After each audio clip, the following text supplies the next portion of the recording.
জ্ঞান নাই, বুদ্ধি নাই, বিবেচনা নাই, খালি একজন মানুষকে বকাবকি। এই কত বকা যে শুনি আমি প্রতিদিন লাখে লাখ। আল্লাহ এদেরকে হেদায়েত করে, এরা মানুষের বাচ্চা না।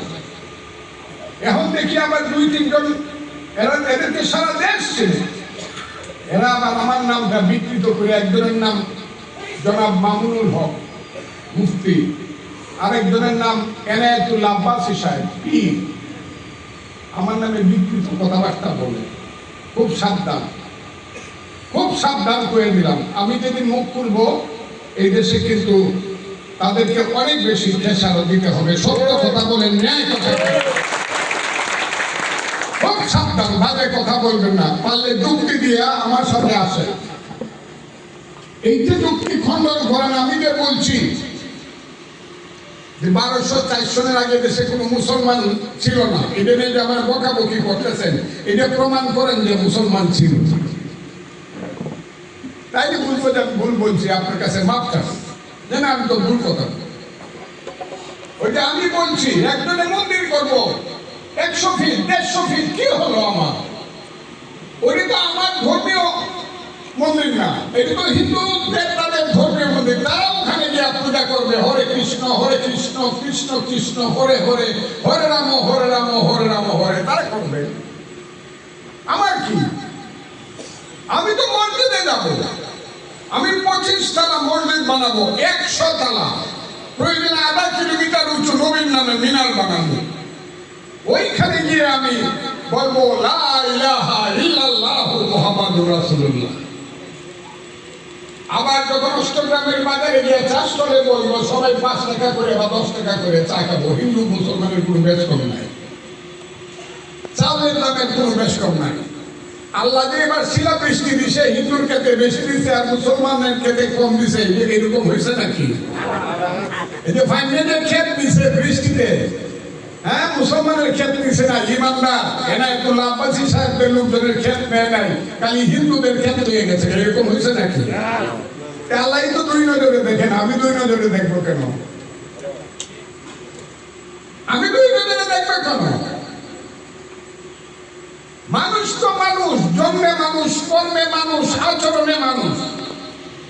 আবারও বলছি, এইটা নিয়ে আমি অত লাখখানেক গালি শুনছি। আমি বলছি আমি যখন জন্মগ্রহণ করেছি আমার মায়ের ঘরে, তখন আমি মানুষ ছিলাম।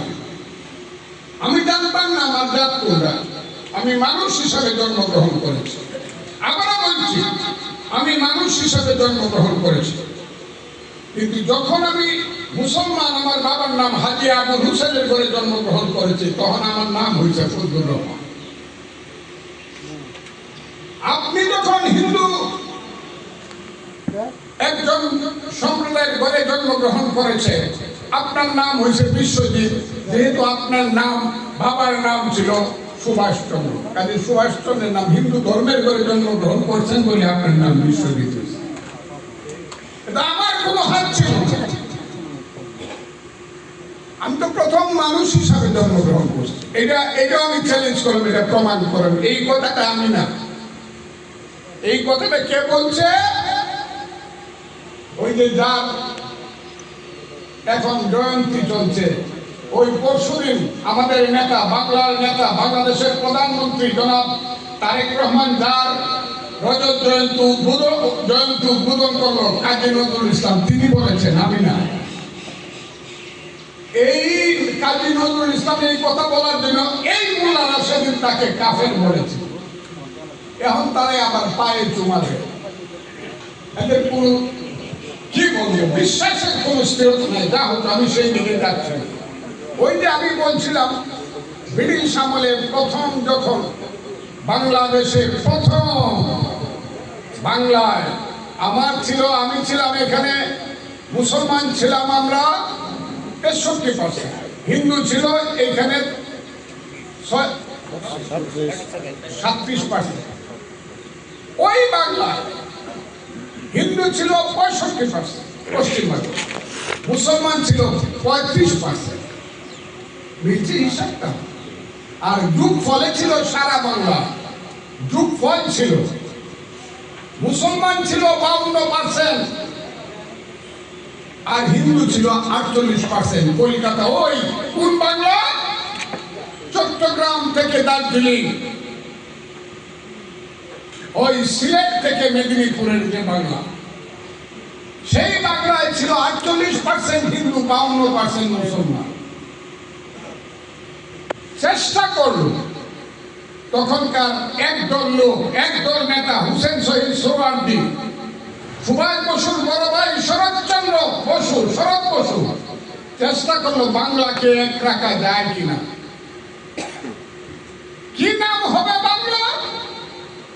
আসাম যদি আমাদের সাথে থাকে তাহলে হবে বঙ্গ আসাম সমাজতান্ত্রিক বাংলা, আর আসাম যদি আমাদের সাথে না থাকে তাহলে হবে সমাজতান্ত্রিক বাংলা। গরিব মানুষের জন্য একটা দেশ হবে দুই বাংলায় মিলিয়ে। অহংকার সমাজতন্ত্র খুব প্রতিষ্ঠিত এবং প্রচারিত তখন একটা থিওরি ছিল, তত্ত্ব ছিল, থিসিস ছিল। আর কি হবে? 5 বছর মুসলমান থাকবে প্রধানমন্ত্রী, স্বরাষ্ট্রমন্ত্রী থাকবে হিন্দু। এরপরের 5 বছর ইলেকশন হয়ে কম বেশি যেই পাস করো, হিন্দু থাকবে প্রধানমন্ত্রী, মুসলমান থাকবে স্বরাষ্ট্রমন্ত্রী। এই হিসাব যখন হইল, বাংলার বাইরে যারা আছে নেতারা, আমি তাদের নাম বলতে খুব দ্বিধাবোধ করে না, মোহাম্মদ আলী জিন্নাহ, এমনকি করমচাঁদ গান্ধী, আরো আছে, আর পরেরটা বললাম না। তারা মনে করলো বাংলা যদি এক থাকে, আসাম যদি তাদের সাথে থাকে, তো এটা হবে পৃথিবীর একটা শ্রেষ্ঠ রাষ্ট্র, অন্যান্য অঞ্চলগুলো হবে বাংলার চেয়ে অনেক পিছনে। কাজে বাংলাকে ভাগ করো। 2টা প্রদেশ ছিল ভারতবর্ষের সবচেয়ে শক্তিশালী, একটা হলো পাঞ্জাব, আরেকটা হলো বাংলা। এগুলো কইলে ঘন্টার পর ঘন্টা লাগবে, মোল্লারা আমার সাথে কথা বলবে, আরে কি কর, ঘন্টার